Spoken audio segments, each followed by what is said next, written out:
ધારો કે સગવડ કરવા જાય તો 20 થી 25 લાખ લેવાય એવી મોટી ઓલી હતી તે બધા ઉપર અંકુશ લાવી અને આજે બંધારણ કરવામાં આવે છે અને નાના મોટા બધા મહેંદી રસમ જુઓ કાતે આજે આગામી 12-13 તારીખે મારી દીકરીના લગ્ન છે ત્યારે મેં છોકરાઓને બેસાડીને કહ્યું કે બેટા આપણે આપણી રીતે કરીએ, કલાકાર નથી લાવવા તો ફલાણા ભાઈએ આમ કર્યું, એ પહોંચતો નહોતો તોય આમ કર્યું, તો તમારું તો મોટું નામ છે, આપણે આ કરવું જોઈશે.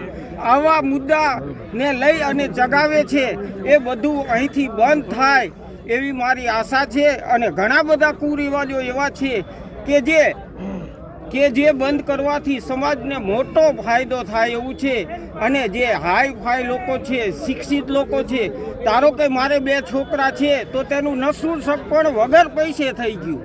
અને આજે જેની પાસે કંઈ નથી એને છોકરાનું હકમણ કરવા જતાં ઘણી મુશ્કેલી પડે છે.